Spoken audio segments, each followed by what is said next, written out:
and sound recordings for webcasting and or training purposes.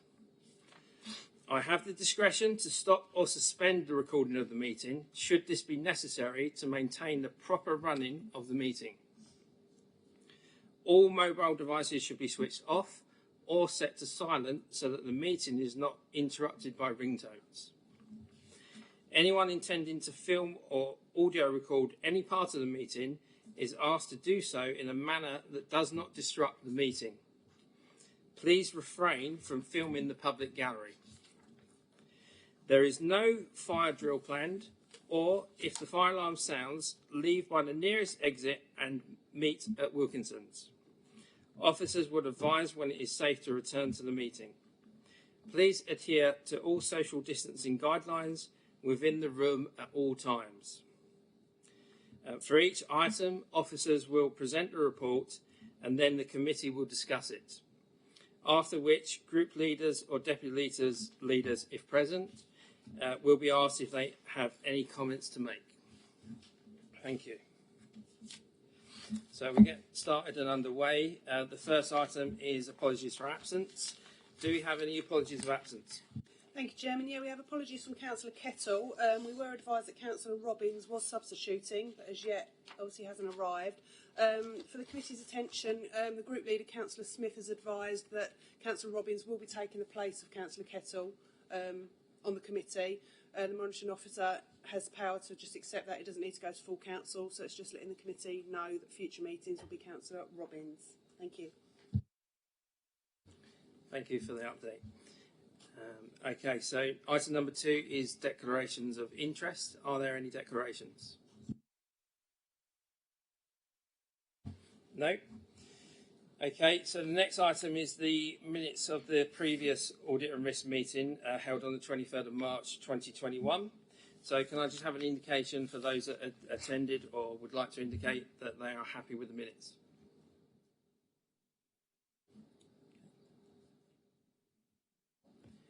Yeah. Is anyone else abstaining? Thank you. So we move on to item number 4, which is the Internal Audit and Counter Fraud Annual Report 2020-21. If Mike would like to introduce the report. Yes, thank you, Chair. I'd like to start by putting the report into some form of context. So the Chief Audit Executive must deliver an annual internal audit opinion report that can be used by the Council to inform its governance statement. The annual opinion must conclude on the overall adequacy and effectiveness of the Council's framework of governance, risk management and internal control. This also includes the Council's arrangements for counter-fraud. Also, just to explain who the Chief Audit Executive is, that's Paul Mills, who's the Head of Governance and Assurance. So how do we arrive at that opinion in the report? The opinion is derived from the audit work we carry out during the course of the year and other sources of assurance provided. We work closely with the risk management team.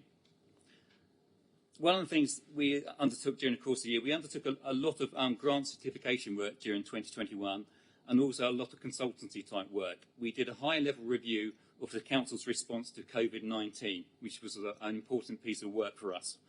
This evidenced that timely action was taken.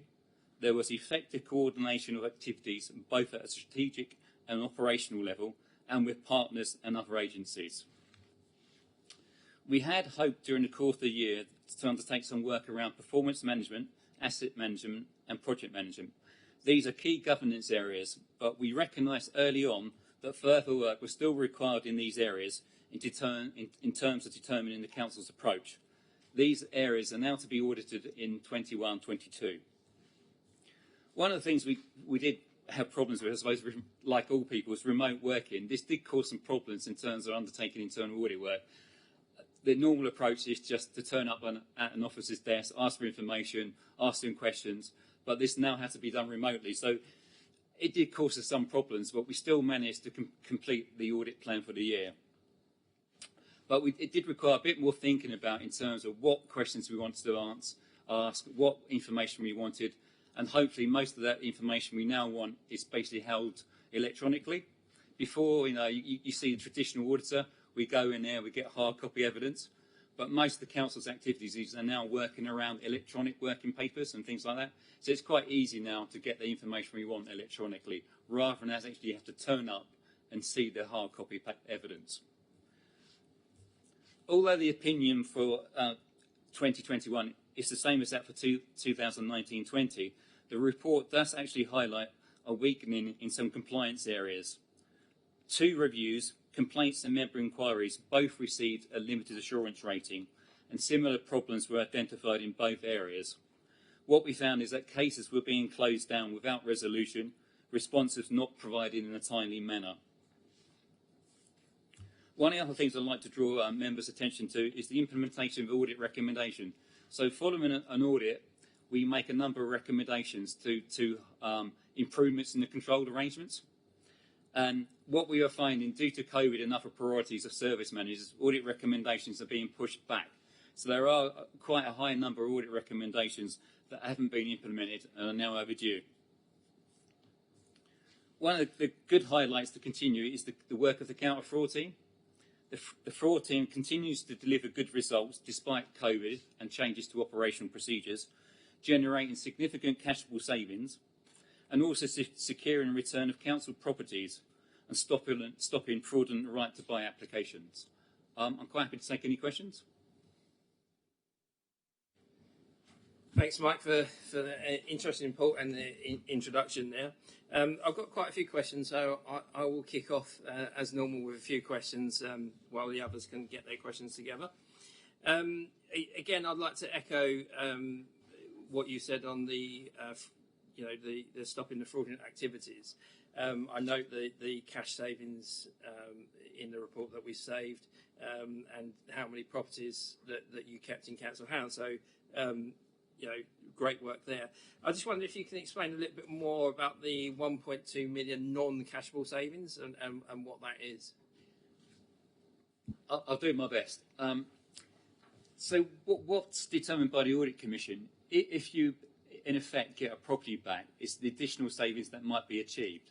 So basically, if a person's not currently in a council house, essentially they're being put up somewhere else. So it's basically the savings identified from not having to put that individual in temporary accommodation. So we will make some assessment on the amount of time they are likely to be in temporary accommodation, and therefore, if they were able to be in a council property, we have technically saved that amount of money. And also, in relation to, say, right to buy applications, there's a discount. I think it's in the region of about £80,000 for every right to buy application. So if we stop a fraudulent right to buy application, we've prevented that £80,000 technically being given out. So basically, they're notional amounts, which we have to put a figure to. Yeah, thanks for that, Mike. That makes that one quite clear. I was reading through the report, and I noticed that we mentioned about government directives around debt recovery. So I just wondered if you could give us an update on what the government directives currently are. And I note that you're looking to audit this in the near future, and is that still a realistic goal? Will you get to that in this coming municipal year? We have been waiting for the council's corporate debt policy to be produced, but at the moment there is the current legislation around a debt holiday. I can't remember what the specific terms are. Breathing space. So what it is basically people who are finding financial difficulties not to pursue them through the courts for recovery of debt. So it's called a breathing space. So those people who are having problems in repaying debts, they're given a period of time to repay that money. And we also, as I say, we are waiting for the corporate debt policy to be produced. And hopefully after that point in time that the council knows its approach to debt management, we can then do a piece of work on that. Okay, thanks for that, Mike. I mean, if any other councillors want to speak, then just indicate. So I'll bring in Councillor Luke McKenzie for a question. Thank you, Chairman. On page 36, it mentions inspecting HMOs. Have you looked out the risk to individuals in HMOs? Because you could potentially have a situation where you've got a vulnerable person in the same premises living in shared accommodation with someone who could be dangerous. Does the review cover that area? We haven't specifically looked at the, I suppose, the people in those properties. It's about how we're managing HMOs. So basically, the living conditions in those HMOs, rather than the potential for safeguarding issues. We haven't looked at it in terms of a safeguarding context. No, it's more about have we got all the HMOs? Are they registered? Are they being managed properly? There's a duty of basically providing fit living conditions within an HMO. So it's more about that rather than perhaps potential safeguarding concerns, which would be an issue for Paula Mason, who's the safeguarding lead. Okay, thank you. Councillor Jeffries. Thanks, Chairman. On page 29, it says ICT security. When I'm reading back through the report, it has months, so by September 2021, September 2021. When would you expect the action plan to be agreed, an action plan from the agreed recommendations to be implemented? I know it says works plan for 21-22, but just wondered if you could put a time frame on that.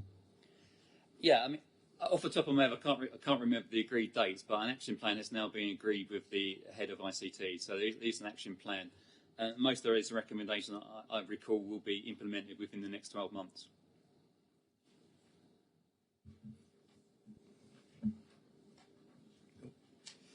Thanks, Mike.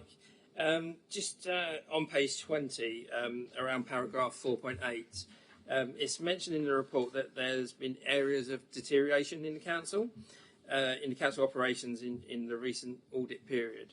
I just wondered if you had an opinion about what the predominant reason would be for that deterioration. I don't know if I've got an opinion of sorts. I mean, what we have seen in some areas is around data protection and data breaches. The number of data protection breaches increased. That might be a result of working from home. So there's probably less control, less oversight from the managers in the department. So basically, you're now working remotely. So some of the controls that are in place previously, whereby you might have been subject to more rigour. You've got your manager in place who oversees arrangements. That's probably some of those controls that deteriorated in that you don't have that same level of control environment. You haven't got your manager who's overseeing your work day in, day out. It's now a case of actually you're working remotely, you're expected to get on with your own work. I think there's added pressures around. You've got greater priorities. Obviously, people having to deal with COVID and all the issues around COVID and dealing with that. So I think it's probably a pressured environment we all work in, and some of those controls have lessened as a result of the pressured environment we currently work in and other priorities. So I think it's probably a combination of COVID, other priorities, and the pressure of existing workloads. And also, we're not infallible. We all make mistakes. And I think with data breaches, I think sometimes it's just doing that simple check, going one step further. That's why I draw the analogy of if you're in NHS in a world, you might want to check before you put some needle into someone just to confirm what's in the syringe. So it's in a way, it's about carrying out just a little checks, like they're just minor data breaches. Some of the data breaches are quite minor. You send it out to the wrong email address, so it's like checking when you send it out, just before you send it out, who is it going to? And I think also, I suppose we use templates quite a bit, so it might hold the details of the previous person on there. So it's like let's not use templates anymore. Let's use workflow to bring that information directly from the source. So we're not overwriting the information. It's about, I suppose, just doing those necessary checks before we send stuff out. Yeah, that's good observations there, Mike. And it's a recoverable situation. So as we go forward back to normal, then hopefully that will naturally come back in line. Also, looking at page 21, 4.12, the report mentions that more can be done in the respect of fraud, risk and identification. I just wondered if you could give me an example of what could be done and what could be stopping this from happening. Yeah, I think it's getting across to service departments and managers that they actually own the risks. It's not myself as the audit account fraud manager. Everyone has a responsibility in performance of their work, given a view to fraud and the potential for fraud. So it's like every aspect of your work. What is the potential for fraud? It's like, I suppose, in a way, when we have applications in, could they be fraudulent applications for housing applications or benefit? It's thinking fraud all the time. What is the potential for fraud? And I think it comes down to, again, upper priorities. You know, we don't at present have a separate fraud risk register, and it might be something we might want to develop in the future. But I think, for me, it's getting across to all managers there's the potential for fraud. Don't think there isn't. And fraud has increased during COVID. We get a lot more spam emails. I suppose in a way, when we're paying out business grants, you know, that's automatically a highlight to the would-be fraudster. I can get free money from the council, so why aren't you going to apply? So it's all these things. It's like, you know, the potential for fraud has increased as a result of, you know, free money in effect, giving out business grants. So it's encouraging managers to think about the potential for fraud in all their day-to-day activities. Thanks for that one. Just bring in Councillor MacDonald with a question. Thank you, Chair. Yeah, just following on really from what you've just been talking about, I was just wondering what work is done, or if there are any plans for any work to be done in kind of upskilling all staff in the realm of being able to identify potential for fraud. So although it is the responsibility of certain departments, if there's an effort to train or upskill all members of staff to be sort of fraud aware. Yeah, I have recently just developed a new e-learning fraud module, and that's about to go live, I think, next month. And that will highlight to people what is fraud all about, what they need to think about. And we do put on specific training for various departments. So if there's a specific need in relation to a fraudulent area, we will provide that training. And we work closely, or my fraud manager works closely alongside housing services, because that's one of the major areas for fraud. And also we will work closely alongside Revs and Bens managers as well.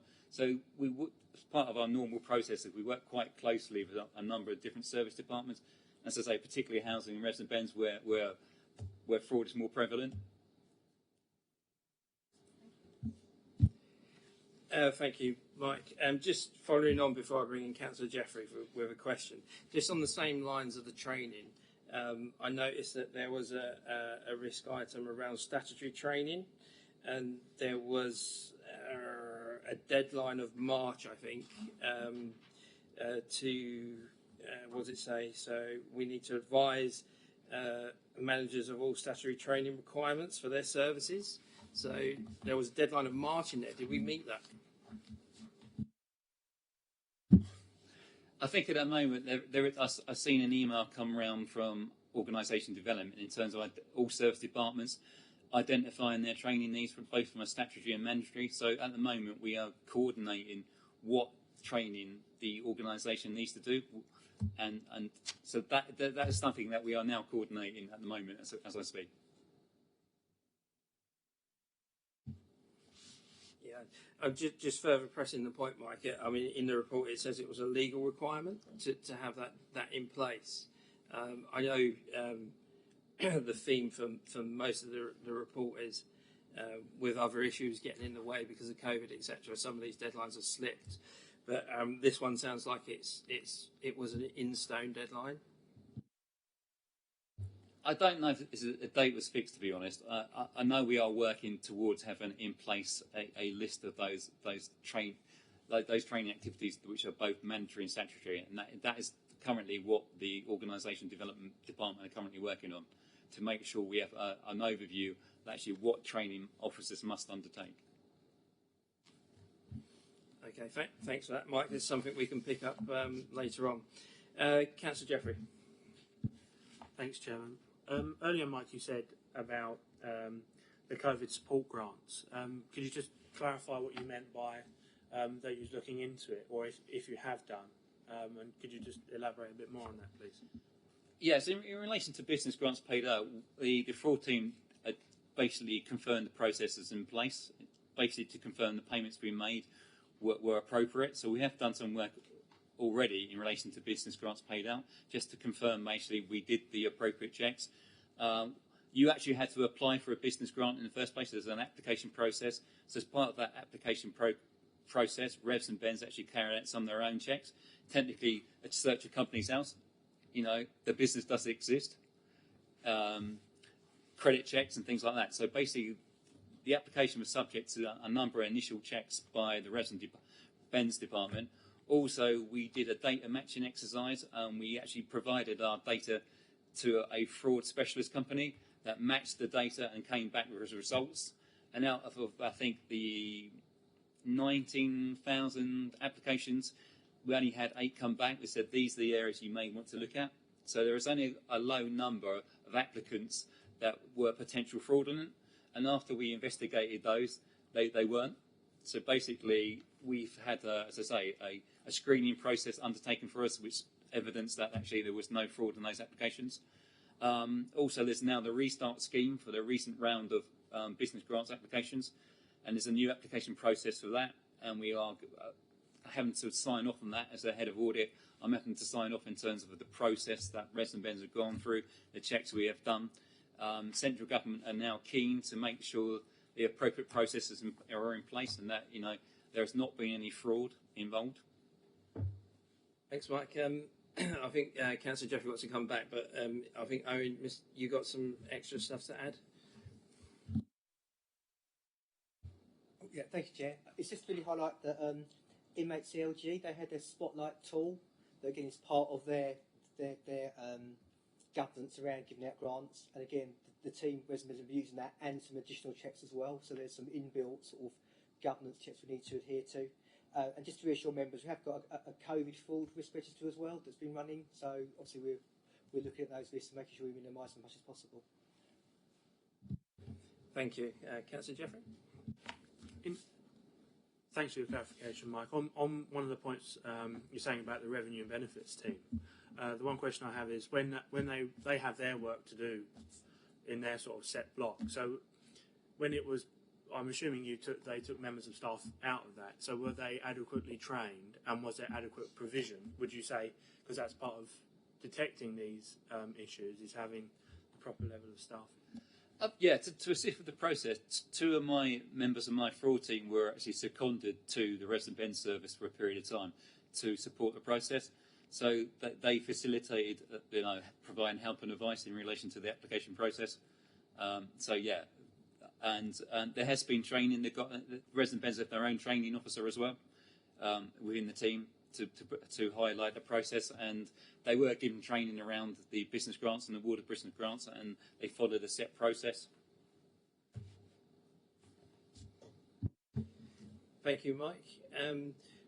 Just going back to the data breaches, I had a kind of question around that. I know we've touched on that, but was there any penalties from these data breaches? Did we get any comeback from the Commission Office? Yeah, the majority of those breaches that we identified were low level and therefore don't require reporting to the ICO because they essentially involve one person and one person's data only. So it's based on the seriousness of the breach itself. So I'm not aware of any that have basically resulted in fines from the ICO. And anything that is of a serious nature will be reported to the ICO because we're required to do so. But majority of those were low-level data breaches that didn't require reporting to the ICO. But where they did need reporting, we have done so, and we're waiting a response. Yeah, thanks for that update, Mike.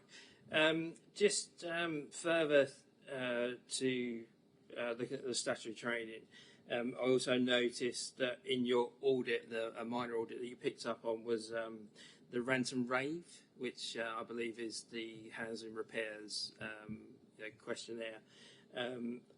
We've also, I see that in your report you've picked up that sometimes the queries are closed down, and sometimes there's not readily a reason why it has been closed down. I just wondered if you can expand on your audit around that area, because I think that's something that we might need to touch on going forward. I mean, I didn't actually undertake the audit myself, so I can only comment on what's been reported. Yeah, we looked at the rent array process, and it's a bit similar in relation to, I suppose, member inquiries and the complaints we've already looked at. So the rent array was just an additional piece of work on top of the complaints audit we looked at. So, yeah, we pick a sample of I suppose, complaints or cases to look at, and then follow them through to confirm actually they have been closed down. There are supporting evidence to support why they're being closed down, and they've been successfully closed off appropriately. And again, with complaints and member inquiries, what we have found is that some have been closed down without the appropriate checks and balances in place, so they're being closed down where they shouldn't have been closed down. There's not appropriate reasons for that. But yeah, it's something we have made recommendations in relation to those areas to ensure that actually, they are closed down properly once they've been looked at by another member of staff. So, Thanks, Mike. And I noticed on this rent and rave report as well, there's one major recommendation. Obviously, I know that you said you didn't conduct it yourself, but I just wondered whether you knew what that one major recommendation was. I will have to come back to you on that, Chair. I don't really have that to mind. That's fair enough. You've had enough questions tonight that you've managed to deal with. So yeah, I'll take a report on that one, because I think if the committee chooses to re-adopt the working group, I think this is one that we'll probably bring in, because I know from myself, being a new councillor for the last couple of months, one thing I have had to deal with is complaints of repair jobs that seem to have not been completed but have disappeared from the system. So I think that would be an interesting one to pick up on further. Yes, I mean, that is something the audit working group can call in, because both the complaints and member inquiries received limited assurance rating, and it is something the working group calls in. It calls in all limited assurance audit reports for future discussion, so that is something that can be discussed at the working group, yes. Thanks, Mike. I've just got two final questions for you. So I don't know if any of the other councillors want to come in with a question before I finish off the item. No? Okay, so these questions are more around the overall feel of the report and kind of the theme that I'm getting, and obviously what's going to inform what we need to get to grips with as we go forward.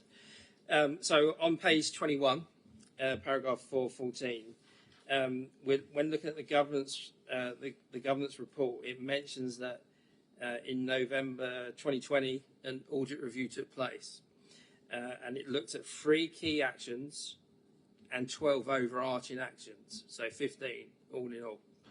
And that I note from the report that only 1 overarching action has been fully completed. So I think this kind of suggests that there's a lack of progress. I know we've got COVID in the background there that may be causing this, but I think what is holding us back from achieving these improvements that are required? Okay, I'm going to duck that question and pass that over to Sarah, who's the Risk and Governance Officer, because I know she's done quite a lot of recent work in this area. So if I could just pass that to Sarah. Okay, Sarah. Obviously, we've got your report coming up next. But yeah, if you could comment on the area around that, please. I think with the AGS action in the past, we've always set them up for 12 months, but they're not something that we can achieve within 12 months, and they're going to take longer. So this year we've taken an approach of, if it's a 4 or 5 year action, we're only going to report on the first year and then bring it back and carry on.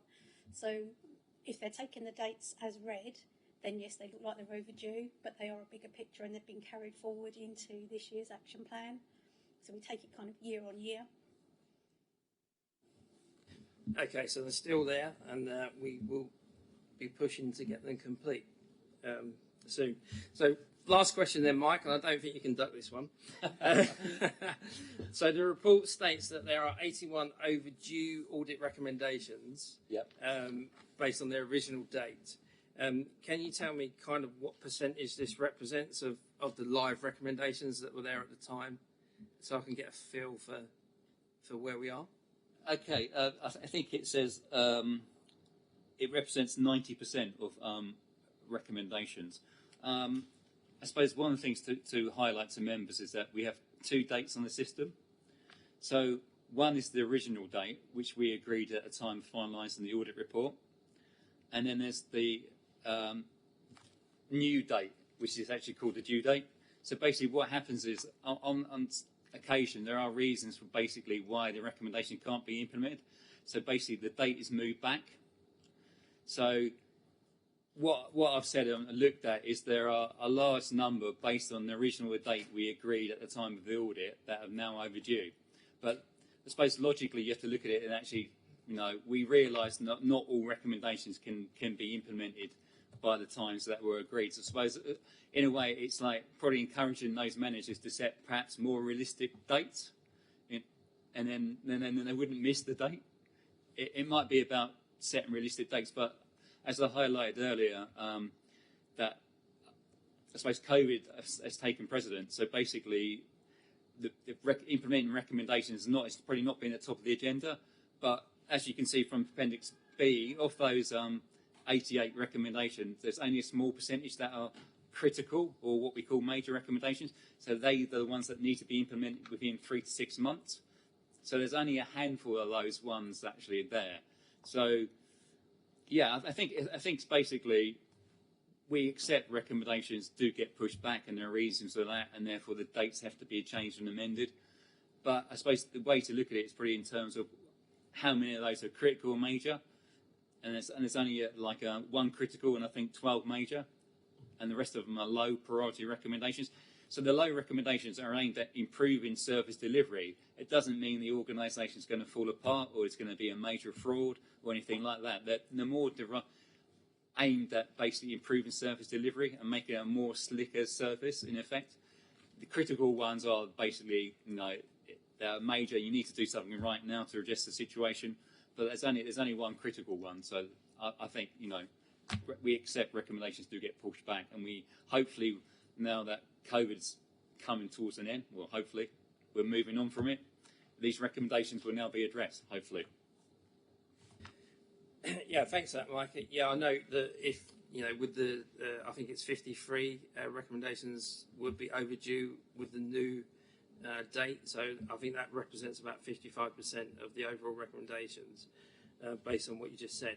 So, yeah, I mean, there's obviously work to be done, and as always, we'll invite people in that we need to speak to get those moving. So I think I've got through all my questions there now, Mike. So I don't know whether anyone else has got anything burning they'd like to ask. No, so thanks for a great report, and thanks for answering as fully as you could. But I'd like to turn to page 13 now, I believe it is, for the recommendation. So I'll read the recommendation out for the people at home. So that the recommendation is that the report, including the audit opinion on the adequacy and effectiveness of the Council's arrangements for governance, risk management and internal control, including its arrangements for combating fraud and corruption, as set out in Closure 1, be noted. So I believe, as we've debated this sufficiently, I think we have noted this report. Thank you. So the next item on the agenda is the annual corporate risk management update. I believe we have Sarah Langridge to introduce. Thank you, Chairman. So if I can ask members to turn to item number 5 on pages 45 through to 60. This report is to provide you with an overview of the Council's risk management arrangements and activities during 2021 and to signpost further work during 21-22. There's been significant focus on the risk across the organisation, and a lot of work has been done and carried out by the risk management team to increase the knowledge and awareness of risks. We've completed the online training, which was updated towards the end of the year, and this is out currently live for completion by key officers. So at present we have just over 60% of people that have completed the training. In respect of the risk strategy action plan, we've continued to make good progress, and details on the action plan are in enclosure number 1. To give you an overview of the risks within the council, we currently have 23 corporate risks. None of these have been assessed as red risks, but there are a number of amber risks, and these also impact the council's governance arrangements. So these have been highlighted within the council's annual governance statement as an area for further development, and as such will feature within the action plan for the AGS, which you're also considering at this meeting tonight. We have 14 significant risks and 11 red service risks, and I can confirm that they all have action plans in place to mitigate these risks. Some of these were reviewed by the Audit and Risk Working Group, especially where they impacted at a corporate level, and it's anticipated that the key red risks will continue to be reviewed during the 21-22 year by members as part of a rolling programme of work. So members will have the opportunity to undertake a deep dive on a selection of corporate and red risks through the Audit and Risk Working Group, and this report seeks members' approval to set up that working group and to deliver a programme of corporate risk reviews. If in agreement, it's proposed that a programme of meetings are set up, with the first one taking place in July, September, October, November, January and March. I'm happy to take any questions. Thanks, Sarah. Yeah, that's another great report there, so thanks for all the effort that's gone into that. I think I've got more notes rather than questions, I think, for the report, so I don't know if the other councillors have got anything they want to raise. So I think the first real thing that I found as a positive was, I think it's on page 49, item 5, and it's the work that your teams are doing around the group's insurance. So I think it's worth noting that, you know, again, you've made an impact has been made, and you've created a 54k saving. So I think that's a highlight to point out to people of the good work that can be done. So I'll just bring in Councillor Mackenzie with a question before I carry on. Thank you. Actually, my question is actually on the point you just raised. That saving was in the 2021 year. Could part of that saving be a result of the pandemic, or do you think it's all because of the actions taken by the council?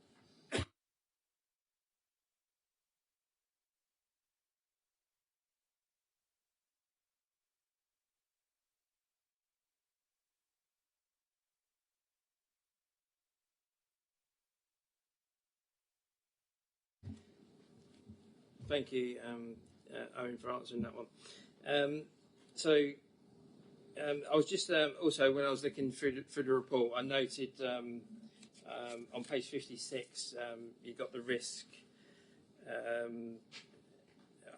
It's RM002A spot 03.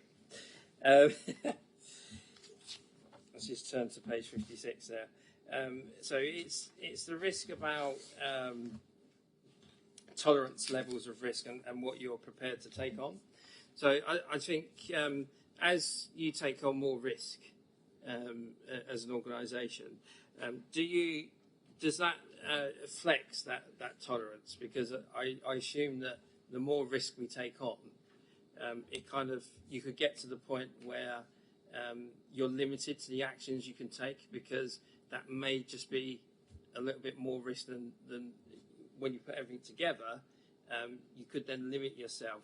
So, I mean, I just wonder if you could comment about that, really, and what the tolerance level is all about. Yes. So this is some of the work that we need to do. So we assess every risk at the moment, and then we also make a decision as to whether we're going to treat the risk or whether we don't want to go ahead. But the work that we need to do is we need to work out how, when we group things, what the risk level is when we combine a number of items, and we do need to do quite a bit of work on that later on this year, just to see how that can be managed better. Thank you. Yeah, I know we're already 25% of the way into completing, and we've got a deadline for next year for this one. So yeah, it is work in progress, but yeah, it's a key thing, I guess, because we don't want to get to a point where we take on risks that limit, what we can do as an organisation.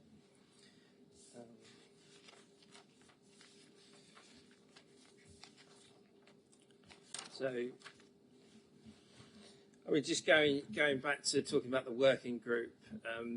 I've been the chairman of Audit and Risk previously, and I've always found the working group, an ideal vehicle to discuss urgent issues as they arise, and to get to meet the team and the managers that are running services, and it's helpful as well to bring people in, to encourage people to complete actions as well, so that they can come and explain what they're doing to rectify issues, if we need to have a look at them.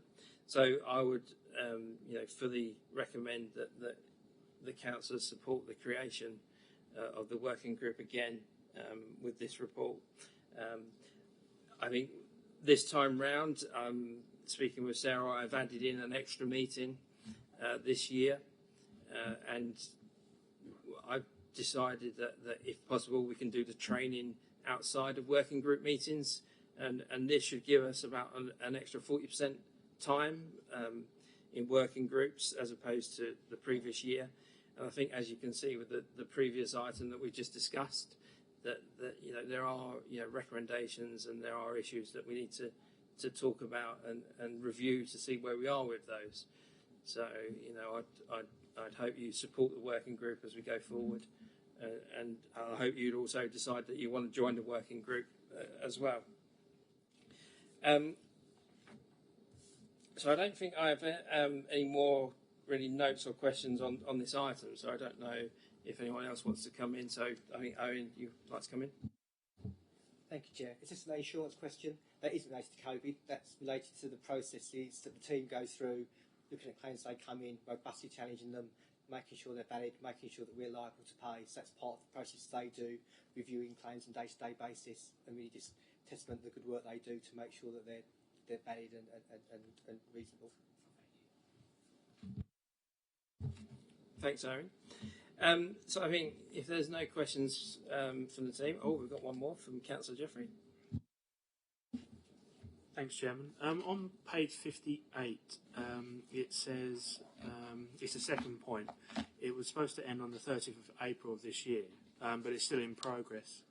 Could you just explain a bit around that, please? The capture of significant risk information. What page is it? 58. Yeah, that's a mistake. So we were nearly complete on that action, and we've added some other milestones to it. So I should have changed the date. It's just purely a mistake. So are you satisfied that that's progressing as you would expect? Yeah, we as I say, we had completed it as it was, and then we added some more stuff to it so that we could improve it further. So I've just not made that very clear, so apologies. Yeah, carry on. On the next page, it ends today, actually. So I thought I'd ask you, as it ends today, about consideration of risk management in decision making. Over the last couple of years, we've had some interesting decisions. So I just wanted to know what your perspective on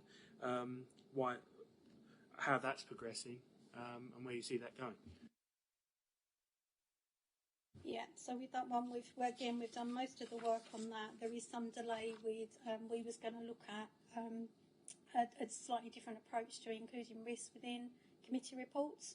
So at the moment, you may recall you get a risk table at the end.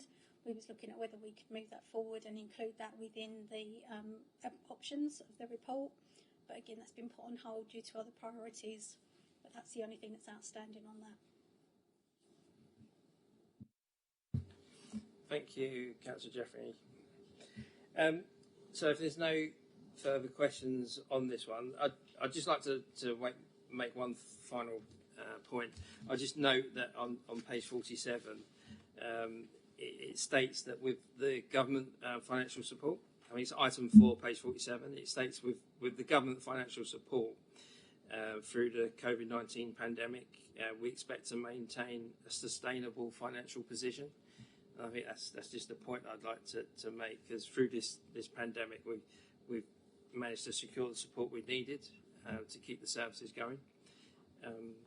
So I think with that said, and with no further questions, if I can turn to page 45 for the recommendations, and unless there's any objections, I'd like to take the recommendations in block. Okay, so just for the people at home, the recommendation is that the contents of this report be received. Item 2 is that the committee notes the progress made against the risk strategy action plan. And item 3 is that the Audit and Risk Management Working Group be reconvened for 2021-22 to deliver a programme of corporate risk-related reviews. So, all those four. Thank you.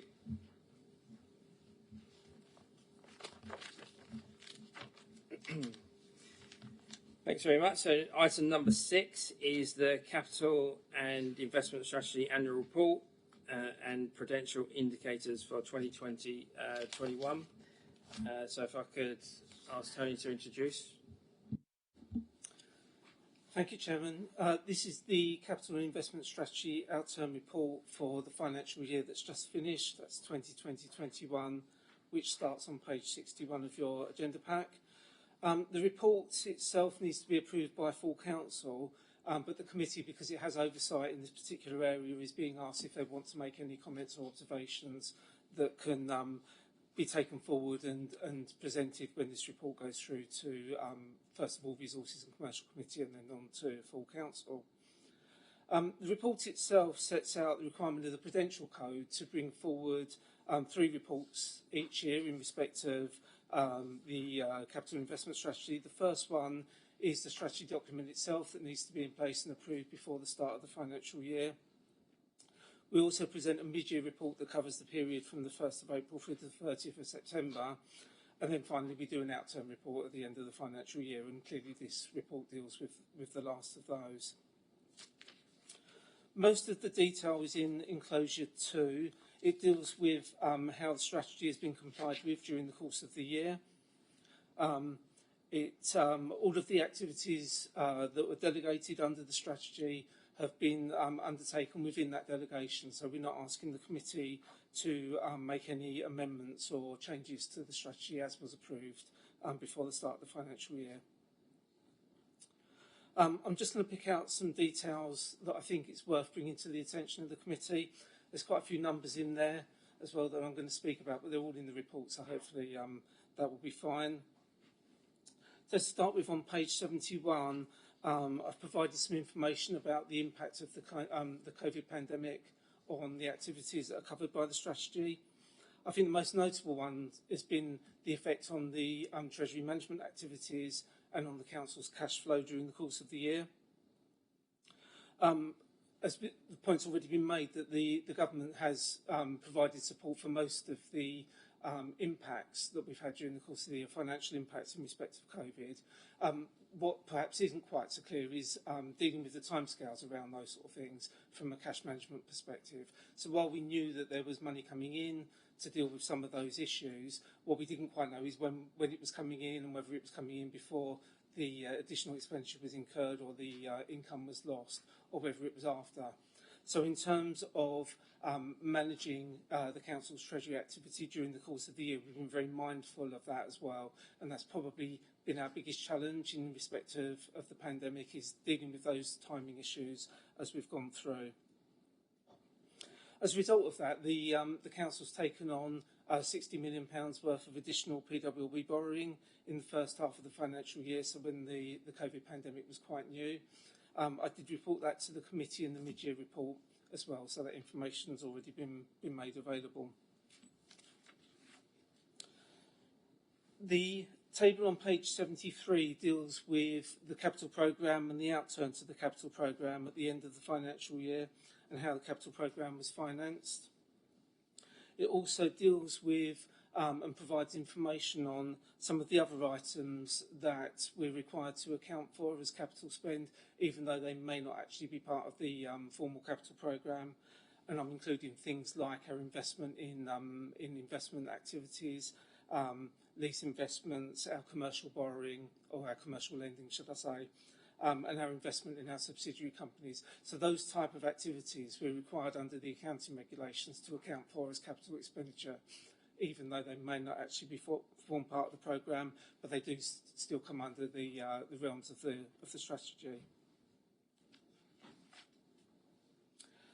Section 4 of the appendix or the enclosure deals with the investment asset acquisitions and of commercial lending as well. I think it's fair to say that there were a few of the tenants within some of our assets that did experience some difficulties during the course of the year as a result of the pandemic. Some of them couldn't trade for some or a large part of the year, and that's had an impact on their trading ability and therefore their ability to pay what they needed to the council. And with our management agents, we've had to put in place some short-term arrangements with some of those tenants to assist them. But overall, and again, you can see from the bottom of the table on page 74, that we have achieved the overall requirement, which is or the overall target, which is a net return of 2%. So we achieved 2.23% across those entire range of investment activities.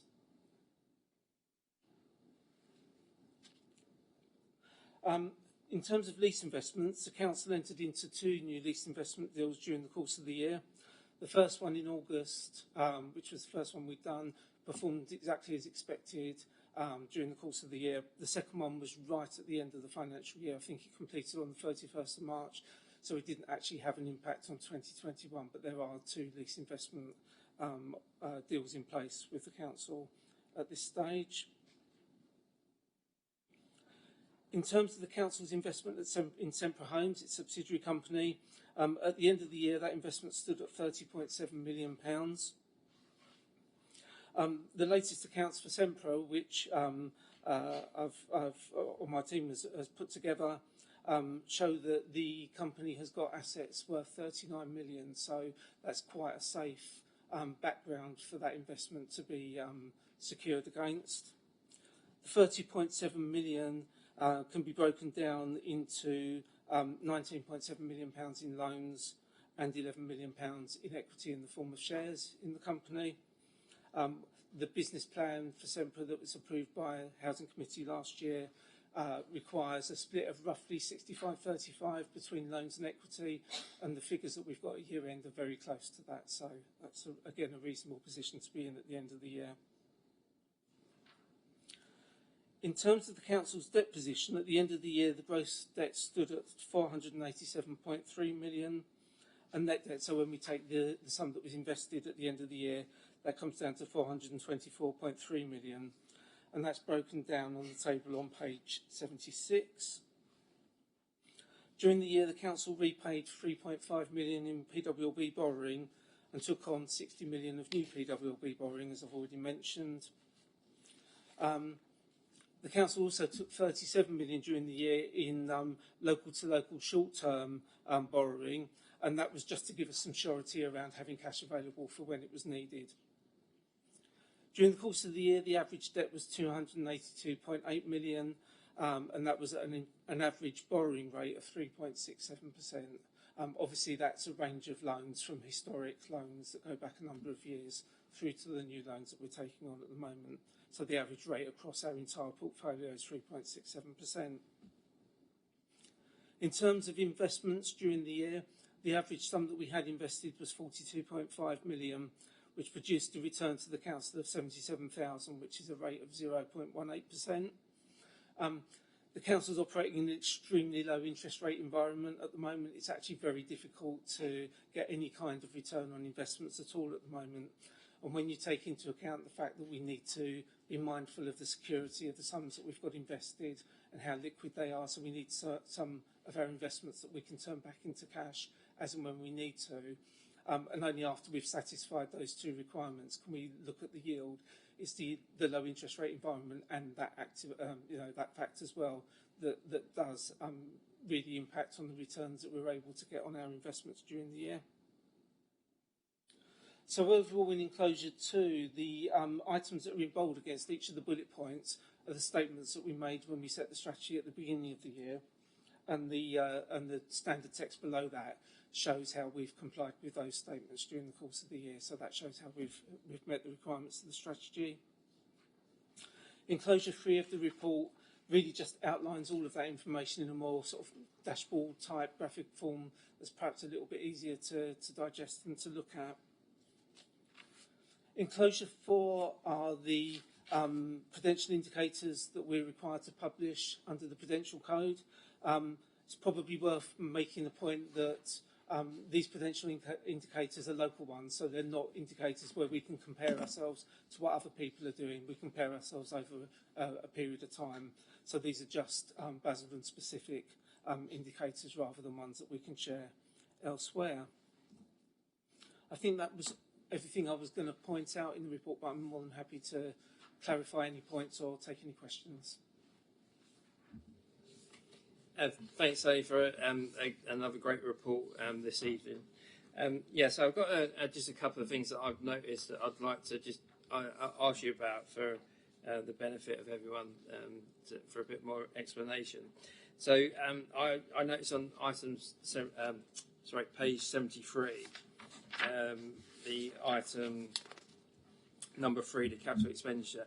At the bottom there on the little table, we've got shares in Sempra homes. So it looks like we spent 4 million there.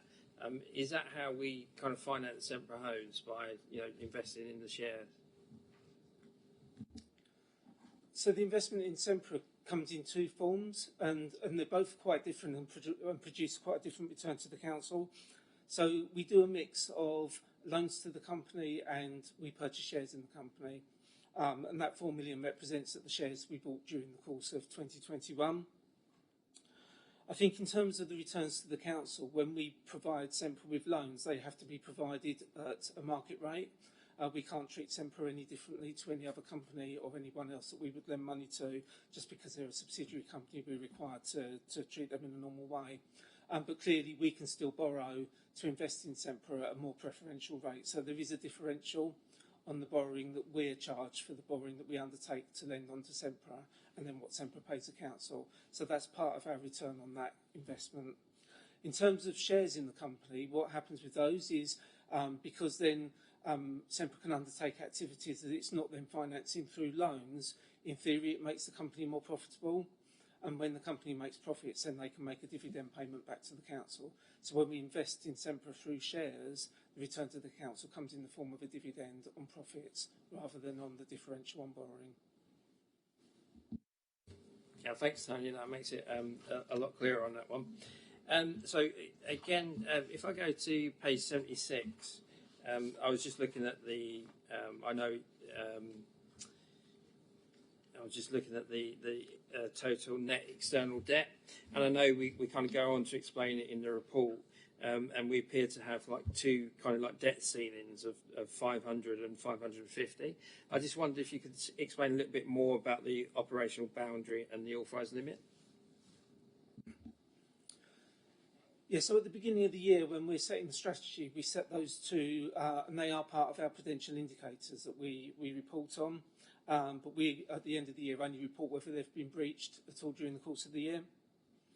And what they do is provide an overall limit on borrowing. So the council's free to set those limits how it sees fit. It needs to be mindful of affordability and sustainability of the amount of debt that the council's taken on. But in financing these activities, it's very clear that the council does need to take on borrowing, but there does need to be some control around that. And obviously, that's a decision for members through the committee process and at full council, not for officers to take. So those prudential indicators allow those limits to be set, and the 2 are purposefully far apart. And we make recommendations based on the amount of debt that we expect to take on during the course of the year. And the operational boundaries, if you like, an early warning sign. If you breach that, then it means that we should be having a look at some of the activities we're undertaking, what we're doing, and the reason why that's been breached. It's not a breach of the strategy. If we breach that one, it's permitted, but it is a warning sign. The authorised limit is the absolute borrowing limit for that particular year. So if we did breach the authorised limit, we would have to come back to committee to get an amendment to the strategy to allow us to undertake that activity. So that, if you like, from members' perspective, that provides the absolute ceiling for any financial year that the debt should not go above. Thanks, Tony. So that's like our committee's assurance that, you know, we won't go beyond that point. And if we do, there needs to be a really good reason for it, and it will come back to committee for discussion. So, okay, thanks for that, Tony. Just like to bring in Councillor Jeffrey with a question. Yep. Thanks, Chairman. On page 77, I can see that total borrowing is going up, but the capital financing requirement is meeting the operational boundary. Could you just explain a bit around that, please? So, just for the purposes of some of the members of the committee, just so that we can be clear what we're talking about, the capital financing requirement is whenever we undertake an activity, and it has to be capital activity, that's financed from borrowing, that creates a financing requirement. That doesn't necessarily mean that we'll go out and borrow straight away. We don't always borrow up to our capital financing requirement, but we need a way of keeping track of, because it's not just the current amount, it's the historic debt as well.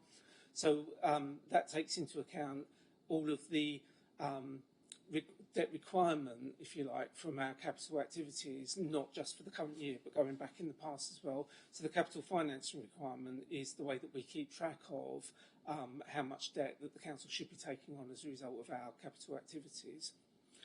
During the course of the year, what we'll do is have a look at that capital financing requirement. There's usually a bit more of a gap between the top of the capital financing requirement and the operational boundary. There might be reasons why you need to go above your capital financing requirement for cash flow purposes. So you might have borrowed up to your limit. We haven't done that for a number of years, but you might have borrowed up to your limit, but then still need some additional financing for cash flow purposes. So there's always a small gap between the capital financing requirement and the operational boundary. But effectively, that's your first ceiling that you should be taking your external debt up to. And in theory, apart from for very short-term cash flow requirements, it shouldn't be going above that. Now, during the course of the year, and this the figure, the line on the chart is the budgeted figure, not the actual figure. But what we say in the strategy is that we will maintain our external debt below the capital financing requirement. So as it stands at the moment, we're expecting to be able to keep our debt, our overall debt for the council, at or below the capital financing requirement. So that's, if you like, there's kind of three levels. So you've got your debt level, then you've got the capital financing requirement is your first ceiling, your operational boundary slightly above that, and then the authorised limit that sets the absolute limit above. No, I was just looking at it, and it's gone from below 400 million and steadily gone straight up in just under a year to meet the operational boundary. So that's what I just was interested in. So are we in this graph, although it's been shrunken down so it won't go straight into it, but did we actually reach that operational boundary? So the operational boundary is in respect of actual debt rather than the capital financing requirement. The capital financing requirement, although there's a link between the two, there's not an association between the two. So the fact that your capital financing requirement goes above it doesn't necessarily mean that you've got an issue. It's only if the debt goes above it that you've really got an issue. And the maximum debt during the course of the year was 487 million, with the operational boundary at 500 million. So we maintain that level below. The capital finance requirement during the year did go above. It's 542 million, but we've adjusted those figures in the strategy that we've got in play at the moment. So the 21-22 capital financing strategy has put those operational boundary and authorised limits to a higher level to compensate for the activities that we're currently undertaking. On page 79, we've instituted this new borrowing that's on page 77. So have you adjusted the graph to reflect that? Yeah, we keep that graph up to date all the time, and I suppose it's worth making the point. There's a bigger version of that on page 83, if that's more helpful to look at. When we're undertaking new borrowing, one of the things that we look at is this is our maturity profile. So these are the debts that we're due to pay back in any of these financial years. And we're very mindful of this. And what we try to do is, when we're taking on new borrowing, to look at years where we've got lower amounts of debt to be repaid already, so that we keep that steady across the years and we don't have too many peaks and troughs in there, but we are mindful of it. Because I see that when I sat in the committee before, the year 2035-36 was always the highest peak. But have we spread it? I can see the 28-29 slowly crept up to meet it. I haven't been on this committee for nearly 2 years, but is it? Are you satisfied that that's been spread across properly, or? Yeah. So what we're doing at the moment is we're avoiding years where there's already significant repayments. Some of the loans that we've taken on, and they're not recent ones, they go back a couple of years now, were taken out for particular periods for particular reasons.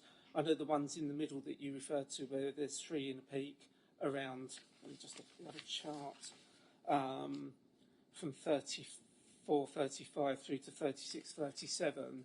That's the debt that we took on when we did HRA self-financing, where we took on £50 million worth of debt to effectively buy ourselves out of the housing subsidy system that the government was operating at the time.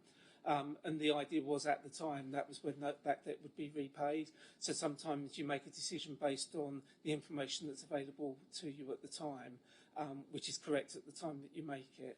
But certainly on all the new loans that we're taking on now, we are looking at where we've got the lower repayments or the gaps currently to factor in that in terms of when we are due to repay those ones. Thanks, Tony and Councillor Jeffrey. I just got one more. Oh, sorry, Owen, do you want to come in on that?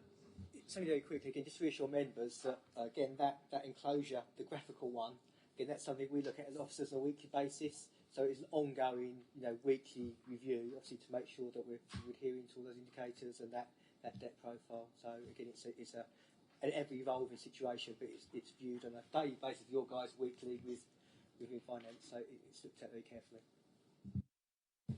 Yeah, thanks for the update on that one. So, I mean, looking at that graph again, I just had one observation around that.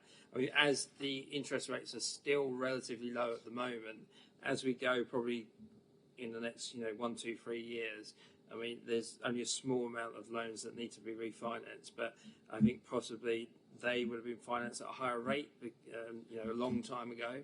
So, is there the potential that we will make a kind of small net gain on the interest rate being lower?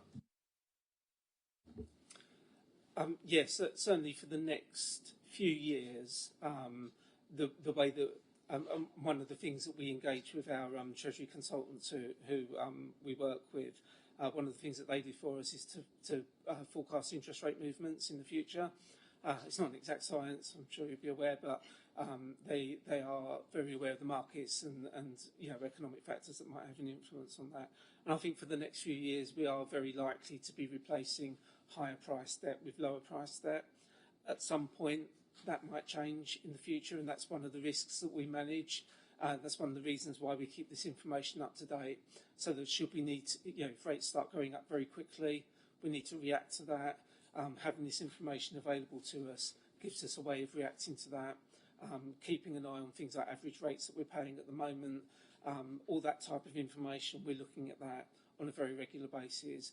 And I'm pleased to say that one of the beauties of the strategy and the delegation that it gives us is it does allow us to do that kind of response. So if something happens very quickly, you get a shock in the system that means that you need to react quickly to something. The fact that we don't have to come back every time to committee to get decisions made means that we can respond quickly, and then obviously that's in the best interest of the finances of the council. No, yeah, I certainly agree with that one. You need the flexibility to act quickly. So just going to page 74, I had the pleasure a few years back of starting off the first couple of strategic commercial assets that we purchased in Stevenage and Bath. I just remembering back, we had a target of, I think it was 2%, as you said, in the strategy for investments. I know that you've got a different spread of investments now, but I just see that the commercial assets have dropped. The net yield has dropped to 1.7, and certainly at the time a few years ago, the aim was to be a minimum of 2%. I just wonder if you can comment on that element and why has it dropped. And there's probably obvious reasons for it, but if you could just comment. Yeah, I guess the short answer is it's an effect of the pandemic. We are, some of our tenants, particularly those that are retail based, have experienced some difficulties during the year, and we've had to put some measures in that has impacted on the amount of rent that the council can collect from some of those during the course of the year. I have to say where we have put arrangements in place, and obviously I can't go into detail about those, but where we have put arrangements into place, all of the tenants are complying with those arrangements. So where we've put restructuring of rents or similar arrangements to those in place, the tenants are paying along with those new requirements. So we are expecting this to just be a blip. We have only lost one tenant, one company that was a tenant in one of our assets went into administration during the course of the year, and we lost them as a tenant, but that unit has now been relet. So again, we're expecting that to just be a temporary blip in terms of 2021. The point I would make around that, though, is that the purpose of having a portfolio is so that you can manage these type of activities and manage these differences and ups and downs with the cash flows. And you'll see that although the assets themselves performed slightly below the 2%, the commercial lending was well above, and that's sort of acted as a contingency or a hedge for that type of activity. And I think at the time we did those, and I wasn't personally involved, but I think that was a deliberate act to use those as a sort of temporary measure to assist with where there might be issues around other areas. And the other thing is, as part of our risk management activities for those, we do have money held in reserve. So should we not meet that 2%, which is a distinct possibility at some stage in the future, then we've got money in reserves that we can fall back on. So the amount that we include in the medium-term financial strategy and assume that's available for budget purposes is as safe as it can be. Yeah, thanks, Tony. Just before I bring you in, Owen, if you can confirm then that the equalisation reserve is still there. I know in a previous full council meeting it was muted that it was going to be used to fund certain things, but I mean, if you could just confirm that. I was going to say, Chair, it's definitely still there, and again, looking at the longer term planning we do for the portfolio, obviously at some point for different properties there's lease events where a tenant might, we know there's a risk of it going void, a risk in a rent-free period while, say, a new tenant signs, capital expenditure may be required. So the longer term aim is always 2%, but that reserve is definitely there because along that portfolio there will be some ups and downs along that road, and that's normal and that's expected. That's part of the way we manage the portfolio with that risk reserve to smooth that out. Lovely, thanks for that information. So if there's no further questions from the councillors, I'd like to go to page 61, I believe. It's for the recommendation. So the recommendation is that the annual report on capital investment and treasury management activities and prudential indicators for 2020-21 be noted. Any comments and observations made by the committee will be considered when the report is presented to the Resources and Commercial Committee. So I think with the questioning we've done tonight, I think we've duly noted the report. Yep. Okay. Thanks very much, Tony. So the next item on the agenda is the annual government statement for 2020-21. If I can ask Sarah to introduce. Thank you, Chairman. So if I can ask members to turn to item number 7, pages 87 through to 134. So the assurance process for producing the annual governance statement has been completed, and the draft AGS is attached as enclosure number 4. The assurance process that involved obtaining assurances on the 37 key governance areas listed within our local code of corporate governance, which is enclosure number 2. We sought assurances from our head of services, our directors, lead officers and officers responsible for each of the governance areas, in addition to our 3 statutory officers. Following approval by the committee tonight, the Chief Executive and the leader will be asked to sign the AGS. So in summary, it confirms that we have adequate arrangements in place which continue to be regarded as fit for purpose and comply with the Council's local code of corporate governance, and it shows that we've met our legal and statutory obligations to our residents. Whilst we've got good foundations in place, we do recognise that there is further work to do to embed and strengthen our governance arrangements. So just to confirm, so last year we had 3 red items within our AGS, which were partnerships, information governance and project management. Progress on each of those items can be found on page 132. This year we have no red items, but we do have 12 amber items, and each of these are listed on page 124, which just gives you the rationale for the adequate assurance. On page 133 you'll find a detailed action plan which has been agreed, and we are just detailing the detail but beneath that. So I'm happy to take any questions. Thanks, Sarah. Just before I bring the other councillors in, just a couple of standard questions, I think, just for a point of clarity. So, I mean, are there any significant changes that have happened this year from the previous year? No, there's not real significant changes. There's a few new actions that have come forward. So asset management is an action plan this year that we didn't have last year. We've also picked up on, Mike's already mentioned it within his audits, that training and development for both officers and members is included in there, but it kind of mirrors Mike's actions that were drawn out from the audit. Performance management was in there last year as well, but it's moved in the last 2 years from red to amber, so that's better. But yeah, no, most of those were in there before, but we've just improved, but we still need to do further work. Okay, thanks for that one. And just one more.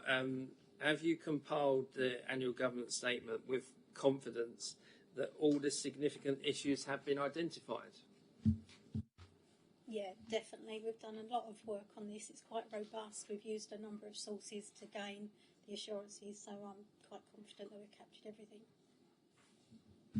Thank you. Councillor McKenzie? Thank you.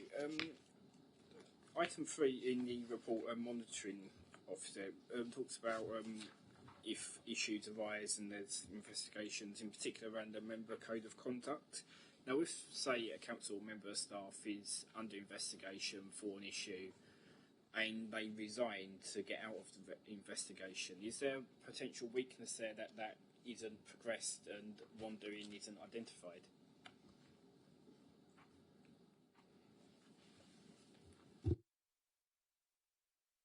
I think there's a legal position there that the monitoring officer I know has looked at and picked up, so I think any more detail than that, it needs to come from the monitoring officer with the view and how that can be taken forward.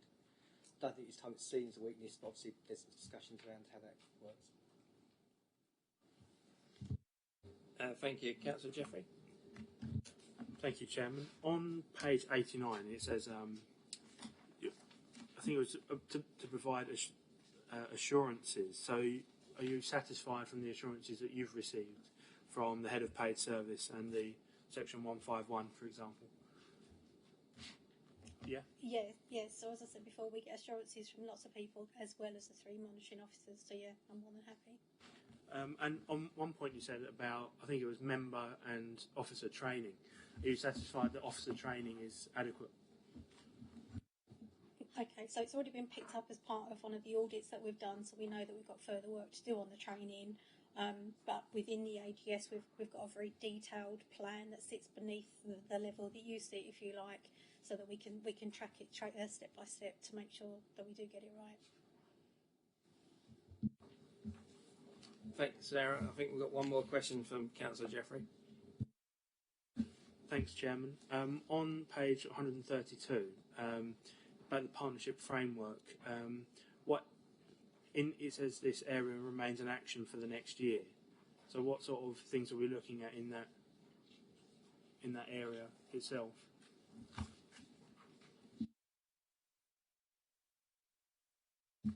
So I'm looking it up. So we was going to do a partnership review. We decided that we was going to move away from that, and we're now looking at our new corporate plan, which is just going to be approved, and we're going to then look at the types of partnerships that we need to be able to deliver the ambitions within our corporate plan. And in that process, are you satisfied that the council has adequate measures in place to hold those contractors or partnership people who engage in those partnerships to account if there's any issues, say? Yes, so for the key partnerships that we've already got in place, then yes, I believe we have got strong governance arrangements, but that is part of the action plan as well, to review the governance arrangements of anyone that we work with new, to make sure that they're there. Thank you for the questions and for the answers. Any further questions? Councillor Mackenzie? Actually, one for you, Chairman. I'd be interested in taking the update to the publication scheme to the audit working group, if that's okay. Around the transparency factor. No, that's if you elect to join the working group, then you can be part of the discussions to bring in the items that we have in the future meetings. I think in the first meeting we'll concentrate on some of the red risks around town centre development that have been identified, and then we'll move on from there. And then so just bring them to light in the next working group, and if you choose to join, and then we can start looking at those ones. Any further questions? No? Okay, so if we can go to page 88 for the recommendation. The recommendation is that the annual government statement of 2020-21 as set out in enclosure number 4 and the 2021-2022 local code of corporate governance as set out in enclosure number 2 be endorsed and referred to the leader and the chief executive for certification. What are those for?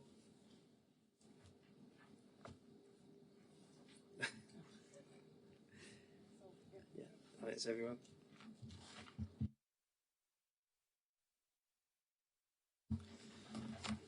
Thank you. So, thanks for a great report there, Sarah. Thank you. If we go to the last item, which is number 8, the work programme. So, I think the work programme for this committee contains a lot of statutory type reports that is quite detailed and set out. The only thing I need to bring up for this programme is that there's a meeting down for the 2nd of December, and due to my work schedule, I need to request that we look to reconvene this meeting at a different date. So I don't know if anyone's got any objections to moving that meeting date. No? So, I mean, if you could have a look and if we can choose another date and circulate it. So I don't know, has anyone got any observations for the working paper, the work programme? No? Okay, so on page 135, the recommendation is that the committee considers and endorses items for inclusion in the work programme for the 2021 and 22 municipal year. Is everyone happy with the work programme? Yep. Thank you. Right, that was the last item on the